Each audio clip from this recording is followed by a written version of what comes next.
थाना रेल बाजार क्षेत्र अंतर्गत चरस गांजे के तस्कर व कई मुकदमे में वांछित चल रहे अपराधी बलराम राजपूत के साथ हुई मुठभेड़ के संबंध में पुलिस उपायुक्त पूर्वी श्री श्रवण कुमार द्वारा दी गई बाइट में आप सभी को सुनाते हैं।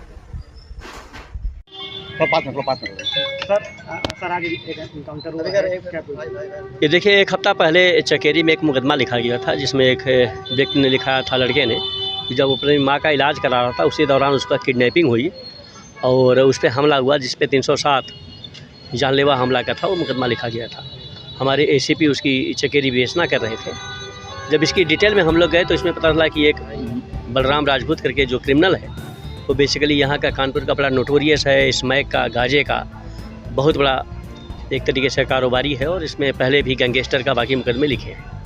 हम लोग ने इसकी पूरी डिटेल सर्विलांस की और जब पूरी टीम हमारी लगी उसमें हमने चकेरी को भी लगाया था, कैंट को भी लगाया था, हमारे सोरेल बाजार जो सर्विलांस में क्राइम पे काम करते हैं इनको भी लगाया गया। तो उसके मूवमेंट की सूचना मिल रही थी और चूँकि वो किडनैपिंग में जिसको इन्होंने मारा पीटा था उसकी हालत ख़राब थी, वो हाईलाइट में एडमिट था और उसकी माँ ने डिटेल उसके बारे में बताया था कि इसने किया था। हमारी टीम पूरी लगी रही। चूँकि ये मामला स्मैक का था, गाजे का था, तो जैसा कि आप सभी लोग जानते हैं कि हमारे पुलिस कमिश्नर कानपुर सर का विशेष अभियान है कि जो भी ऑपरेशन सुदर्शन के तहत इस तरीके के एनडीपीएस में लगे उन पर सख्त कार्रवाई की जाए। तो पुलिस कमिश्नर सर के निर्देश में और जो ऑपरेशन हमारा सुदर्शन है उसके तहत हमारी पूरी टीम लगी हुई थी। हमारी टीम को ये सूचना मिल रही थी कि मूवमेंट अभी भी कर रहा है यहाँ पे और ये सोरेल बाजार को भी इसकी डिटेल सूचना मिल रही थी। मेरे द्वारा इनको हिदायत दी गई थी कि चूँकि नोटोरियस हैं इन पे आप अलर्ट रहना। इन्होंने जब इनको इंटरसेप्ट किया तो इनके ऊपर इनके फायरिंग हुई और चूँकि ये जैकेट पहने हुए थे तो बुलेट प्रूफ जैकेट पे गोली लगी और फाइनली ये बचे और जब इन्होंने जवाबी कार्रवाई की तो उसको गोली लगी है, उसको हॉस्पिटल एडमिट किया गया है। इस पे 25 से ज़्यादा मुकदमे आज की डेट में दर्ज हैं और स्मैक और गाजे का ये बहुत बड़ा सप्लायर है, हिस्ट्रीशीटर है, गुंडा है, गैंगस्टर है। तो इस पर हमारी रेल बाजार पुलिस ने कार्रवाई करी। सर कितने लोग थे जब ये अकेले था और इस पर पिस्टल थी, एक होता है ना तमंचा, इस पर पिस्टल थी। इसने जब फायरिंग करी तो पुलिस उसमें लगी हुई थी, पुलिस अलर्ट हुई और जब जवाबी फायरिंग की तो इसको गोली लगी। कितनी फायरिंग करी? कितनी फायरिंग?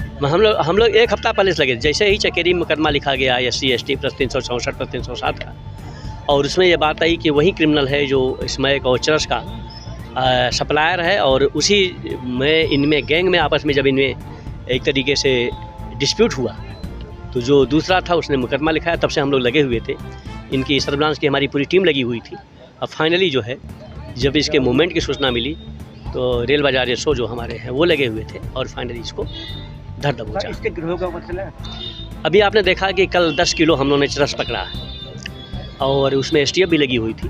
तो हम लोग जो NDPS के या जो भी मतलब इस तरीके के नारकोटिक्स में लगे हुए हैं, हमारे पुलिस कमिश्नर कानपुर सर का एकदम स्पष्ट आदेश है कि ऑपरेशन सुदर्शन के तहत जो भी इस तरीके के क्रिमिनल हो उस पर सख्त कार्रवाई हो और उनको या तो जेल में भेजा जाए या फिर वो स्टेट छोड़ के। सर पुलिस के आपस में जो भीड़ हुई है जिसके बदमाश के साथ कितने राउंड फायर हुए कुछ इसके बारे में? अभी इसकी डिटेल हम पता कर रहे हैं, लेकिन एक मतलब एक अच्छी बात यह है कि हमारे SO को जो गोली लगी है बुलेट पे वो बचे हैं। हमारी टीम पूरी लगी हुई थी, वो बची हुई है।